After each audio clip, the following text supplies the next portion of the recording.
Satu contoh, kami punya guru, bapak ibu-ibu, di Sulawesi itu kami punya guru, ada namanya guru tua Al-Habib Idrus bin Salim Al-Jufri.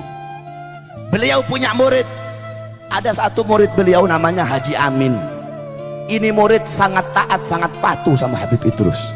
Itu Al-Khairat dari kayu, pondok Al-Khairat dari kayu semua. Di atas tempat santri, Habib Idrus itu kantornya di bawah. Kalau Habib Idrus panggil ini murid yang nama Amin ini, Amin, itu Haji Amin, dia nggak mau turun lewat tangga. Kenapa? Kalau lewat tangga kelamaan, dia loncat dari atas ke bawah, saudara-saudara. Kenapa? Nggak mau buat gurunya nunggu terlalu lama. Ada di sini santri begitu. Waktu kiai panggil, Jang, langsung loncat, gitu ada. Nggak mau buat gurunya nunggu terlalu lama, saudara-saudara. Itu Haji Amin. Akhirnya Habib Idrus bawa dia dakwah di laut, nyebrang laut. Ketika sedang menyeberang laut, imamahnya Habib Idrus jatuh. Ketika imamah Habib Idrus jatuh, dia nggak pakai disuruh, langsung dia loncat di laut untuk ambil imamahnya Habib Idrus. Dia naik ke atas perahu. Ketika dia naik, semua orang di perahu melotot ngeliatin dia. Kenapa? Tidak ada satu titik pun basah, saudara-saudara. Ternyata apa? Ternyata dia jalan di atas laut. Kenapa Allah kasih keramat? Allah kasih keramat dia karena dia mengikuti sahibul karomat. Nah, makanya kalian para santri-santri yang ada di sini, saya kasih tahu sama kamu. Saya dulu juga pernah mondok, 17 tahun saya mondok, saudara-saudara. Saya mondok di Al-Khairat 12 tahun. Di Darul Lughah Dakwah saya mondok 5 tahun. Kamu tahu barokahnya ilmu? Barokahnya ilmu dibuat santri nih wasiat saya. Barokah ilmu didapatkan bukan dengan kamu banyak belajar, saudara-saudara.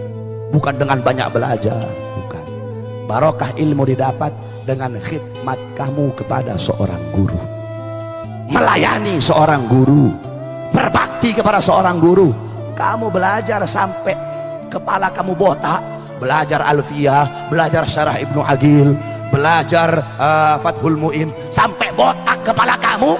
Tapi kalau kamu tidak ada khidmat sama guru, tidak ada hormat sama guru, tidak ada melayani guru, tidak ada takzim kepada guru, kamu gak bakal mendapatkan keberkahan daripada ilmu.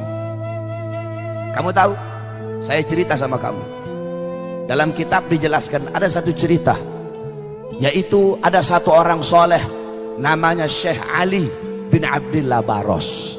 Pernah dengar? Nah, ini Syekh Ali bin Abdillah Baros, beliau belajar sama gurunya, yaitu Habib Umar ibn Abdurrahman Al-Attas. Habib Umar bilang, kalau orang mau tawasul kepada aku, tapi tidak tawasul kepada Ali Baros, nggak bakal sampai tawasulnya kepada aku. Jadi kalau mau tawasul kepada aku, harus tawasul dulu kepada Ali Baros, muridnya beliau. Kenapa muridnya beliau begitu dicintai? Kenapa muridnya mendapat kedudukan yang tinggi? Syekh Ali Baros ini, kalau kita mau lihat masa khidmat, masa belajarnya beliau sama masa beliau melayani gurunya, itu lebih banyak masa beliau melayani guru daripada masa beliau belajar kepada gurunya. Nah, satu waktu Syekh Ali Baros lagi mijet kaki gurunya.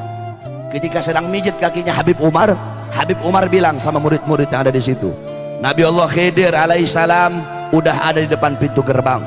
Nabi Khidir udah ada di depan pintu gerbang. Semua murid-murid yang ada di situ loncat, mereka semua pergi ke pintu gerbang mau nemuin Nabi Khidir.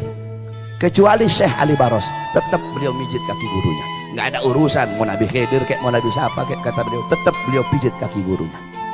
Gurunya nanya Habib Umar, Ali, itu teman-teman kamu pergi ke gerbang mau minta doa sama Nabi Khidir, kenapa kamu tetap di sini?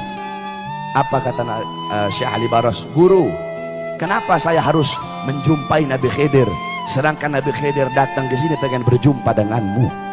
Wahai guru, bagiku kedudukanmu sebagai guru lebih mulia dan lebih utama daripada Nabi Allah Khidir alaihissalam. Bagiku kedudukanmu sebagai guruku lebih utama daripada Nabi Allah Khidir alaihissalam. Saudara-saudara, bukan seberapa banyak engkau ada di hati gurumu. Sebab banyak orang sekarang ini cari muka doang depan guru. Santri-santri begitu tuh, cari muka depan guru. Bukan seberapa banyak, bukan seberapa besar engkau ada di hati gurumu, tetapi seberapa besar gurumu ada di dalam hatimu, saudara-saudara. Abuya Maliki, Al-Habib Muhammad bin Alwi Al-Maliki, beliau berkata, ada 4 kategori santri itu. Santri ada 4 kategori.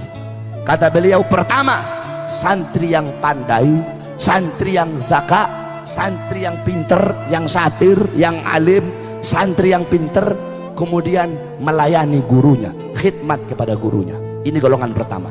Golongan kedua, ada santri yang pinter tapi tidak melayani gurunya.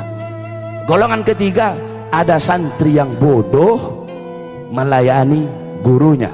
Golongan yang keempat, ada santri udah goblok, udah bodoh, tidak mau khidmat kepada guru.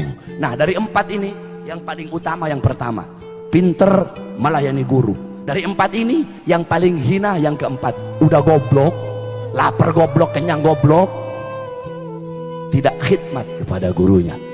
Kau tahu para santri, kalian para santri, ridhonya kalian, Allah menyembunyikan 3 keridhaan.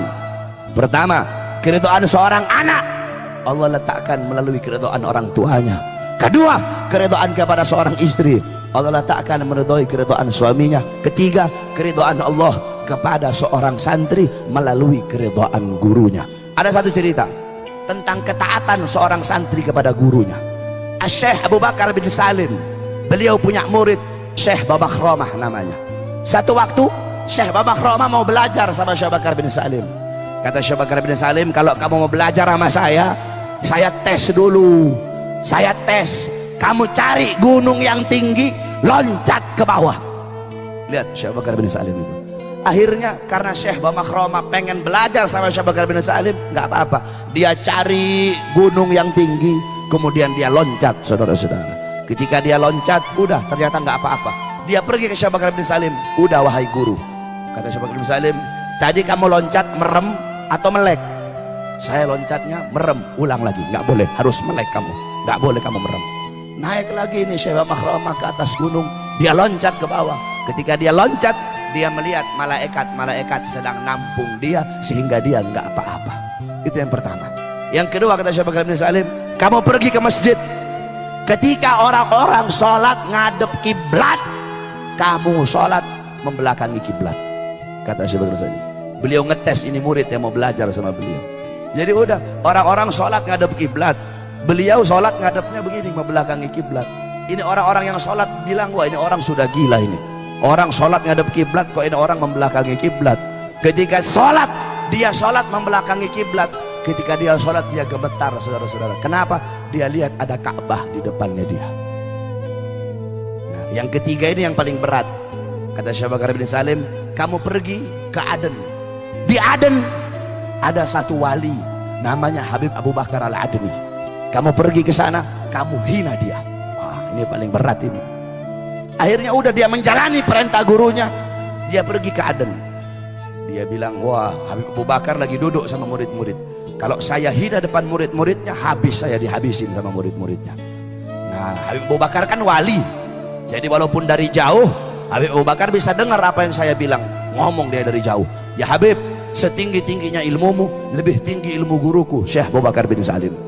Habib Abu Bakar berdiri, saudara-saudara, ditunjuk ini murid tadi sama Habib Bakar. Itu dari tangannya Habib Abu Bakar keluar api. Begitu mau sampai sama ini Syekh Babakhromah, itu api meledak. Baru dia pergi pulang lagi ke Inat. Ketika dia pulang ke Inat, dia bilang, guru, saya sudah jalani semua perintahnya kamu. Kata Syekh Abu Bakar bin Salim, sekarang aku terima kamu menjadi muridku. Nah, ini Syekh Babakhromah lihat tangannya Syekh Bakar bin Salim gosong. Ini beliau tanya, guru, kenapa tanganmu gosong? Iya, tadi aku menangkis apinya Al-Habib Abu Bakar Al-Adni. Kalau aku nggak tangkis, kamu sudah mati saat itu juga.